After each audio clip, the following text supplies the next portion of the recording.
Abonne-toi pour soutenir la chaîne, et active la cloche pour ne pas rater les prochaines vidéos.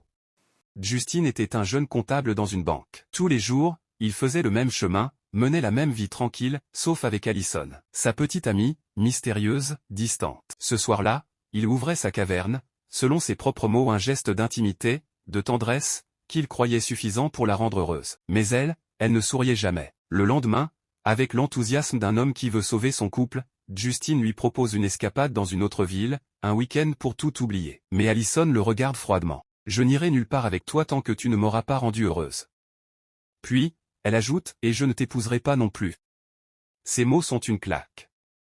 Justin, blessé, ne dit rien.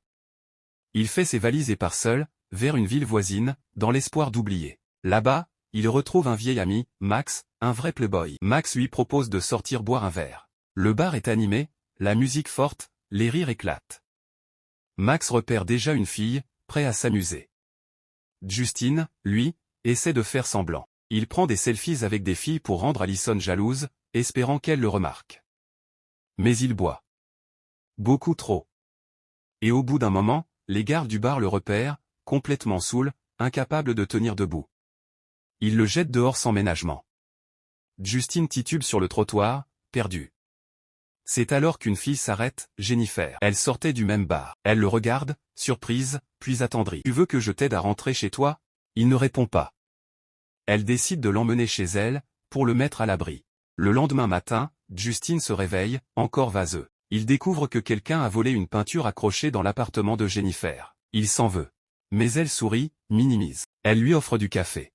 Il finit par tout lui raconter. Allison, l'amour à sens unique. L'envie de bien faire, l'humiliation. Jennifer l'écoute attentivement. Puis, dans un élan spontané, elle s'assied sur ses genoux, prend un selfie avec lui. « Voilà, dit-elle, tu as de quoi la rendre jalouse maintenant. » Mais lorsqu'Allison tombe sur cette photo, c'est l'explosion. Elle entre dans une colère noire. « Peu importe ce que tu fais, Justin, dit-elle dans un message vocal, je ne t'épouserai jamais. » Justin, une fois de plus, tombe de haut. Mais Jennifer, elle, commence à voir en lui plus qu'un inconnu perdu. Elle lui propose de l'aider. « Tu veux la rendre heureuse ? Apprends à la comprendre. » Elle commence alors à lui montrer, à sa manière. Doucement, elle lui enseigne le plaisir, la douceur, l'écoute. Depuis sa propre caverne, comme il disait. Et à force de le guider, elle commence elle-même à ressentir quelque chose. Il se rapproche. Les gestes deviennent tendres.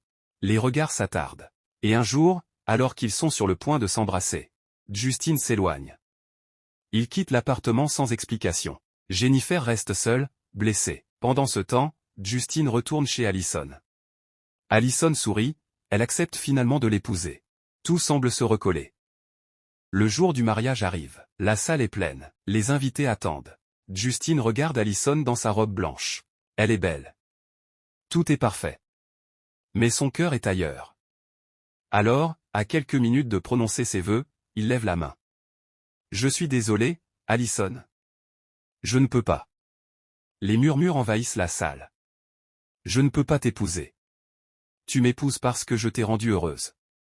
Parce que j'ai su ouvrir ta grotte. Mais moi, je suis tombé amoureux d'une autre. » Il quitte la salle, sous les regards choqués. Quelques jours plus tard, il envoie une adresse à Jennifer. Elle hésite, mais finit par s'y rendre. Elle découvre alors un petit restaurant, fraîchement décoré, avec une enseigne à son nom. Elle entre, bouleversée. Justin l'attend. « Tu m'as parlé un jour de ton rêve d'ouvrir un restaurant. Alors je l'ai fait. Pour toi. » Jennifer reste muette. Les larmes aux yeux. « Je t'aime, finit-il par dire. Veux-tu m'épouser ? » Elle ne répond pas tout de suite. Mais cette fois, ses yeux brillent. Quelques semaines plus tard, ils se marient, entourés d'amis sincères.